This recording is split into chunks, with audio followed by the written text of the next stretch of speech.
think I'll be ready. Oh. I think it'll be just fine.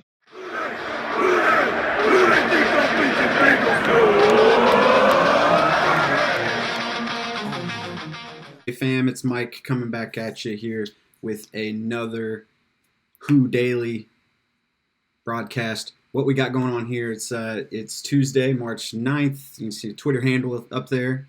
Follow me on Twitter. It's a good time.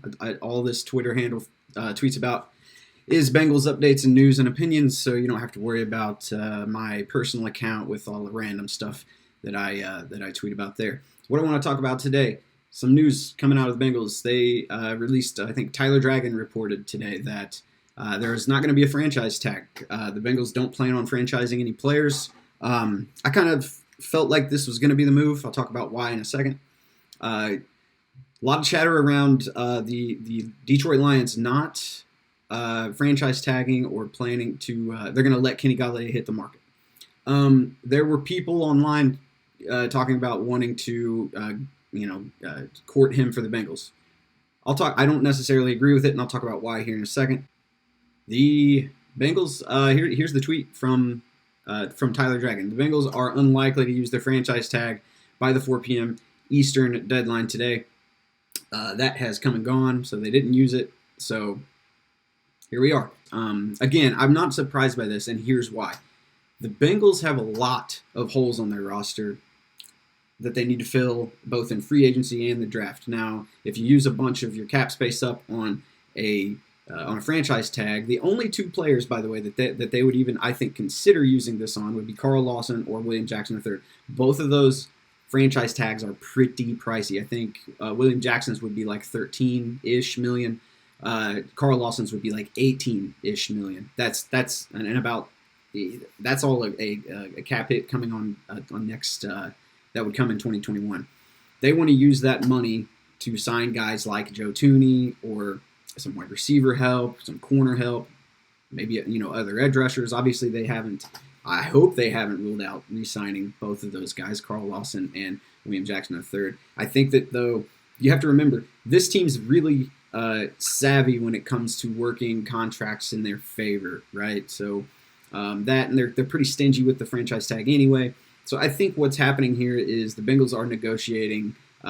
Most players don't want the franchise tag. They want to sign guaranteed money, longer term deals. And I think the market reality right now is forcing the Bengals and the free agents that they are interested in to confront that situation.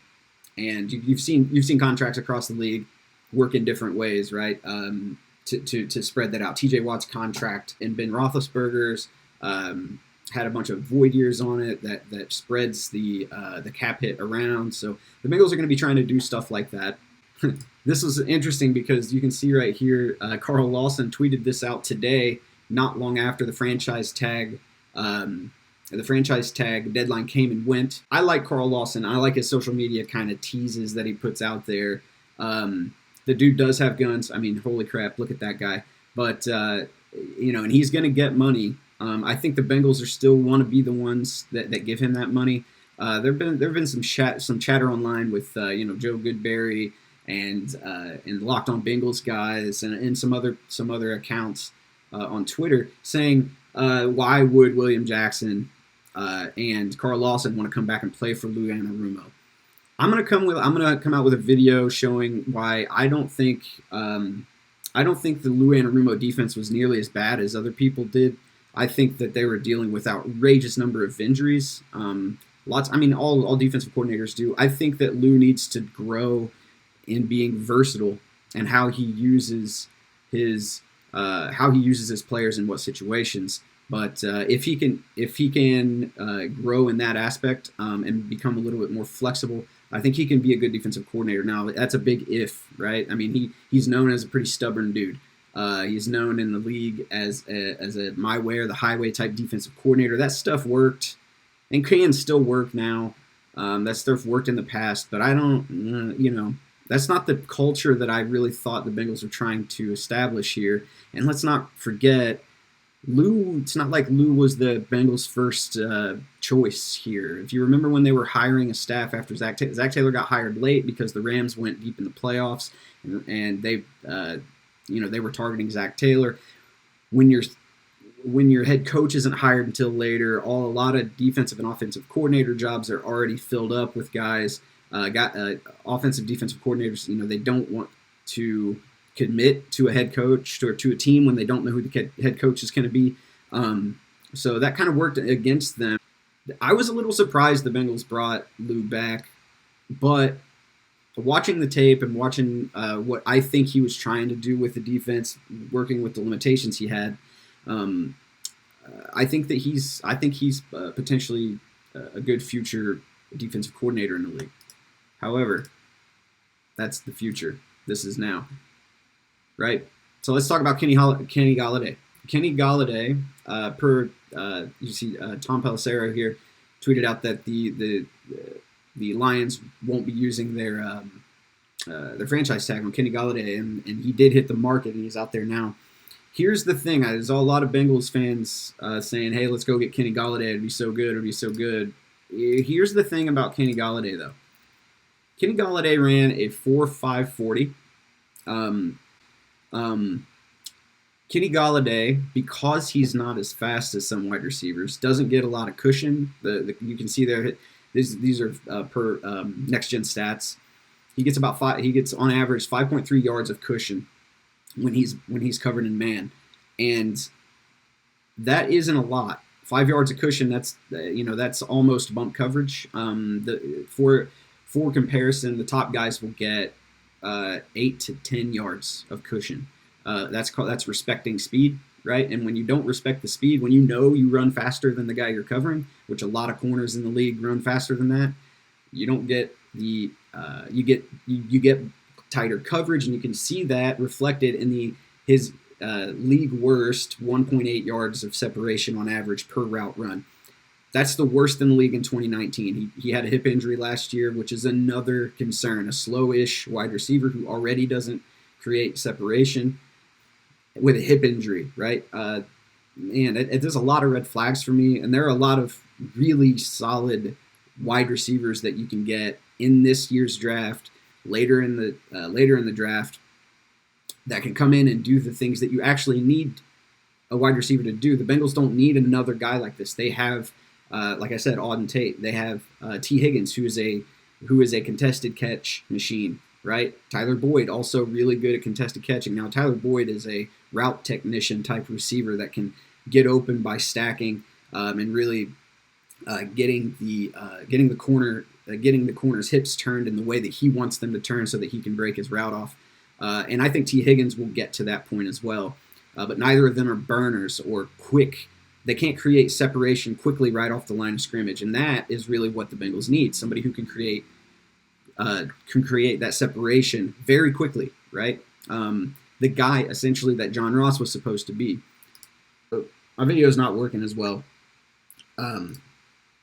but I had some footage I wanted to show you. The streaming's not working all that well, but if you want to go check out the YouTube video here about Jamar Chase working. These are just Jamar Chase highlights, but Jamar Chase right here is working against a first-round cornerback, and he all game lights him up. And the reason he does is because he's able to manipulate the hips of Trayvon Diggs in a short space. Trayvon Diggs doesn't know where he's going, and when the corner can't figure out what you're going to do, and you're able to communicate, you're able to be on the same page as your quarterback about the coverage that you're facing and where the soft spots are in that coverage, you're able to be confident. These are some of the missed deep balls that you saw from Joe Burrow this year.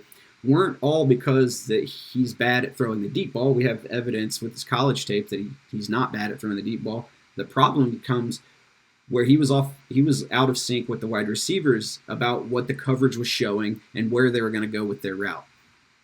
That's the kind of thing that comes with time, and I do expect that to get better. And you saw it getting really, really good with T. Higgins and Tyler Boyd this year, and I expect that to get even better. Here we go. One of them being Dwayne Eskridge, actually.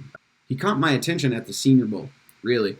And if you take a look at some of the stuff he does, watch how quickly he gets open. Gets the hips turned, boom, he's inside. Hips turn, inside, and watch the amount of look at that separation. Look at that. That's more separation than I saw all year from any Bengals wide receiver. Now, granted, this is a senior cornerback out of Cal. Not really sure who that is, actually. But this is the kind of stuff you need to get. One step and go. One step, he's gone. You know what I mean? So these are the kind of short window, the short route separation that I'm talking about. That's more what the Bengals are looking for, and that's not something Kenny Golladay is going to be able to give you. It's in the stuff that Kenny Golladay can give you, they already have. They have contested catch guys on the roster. Adding another one, I don't think gets them where they want to go.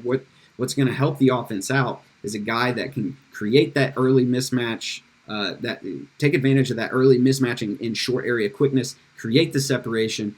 Joe Burrow will see that and find you if you can do that. The problem is they didn't have anybody doing that last year, right?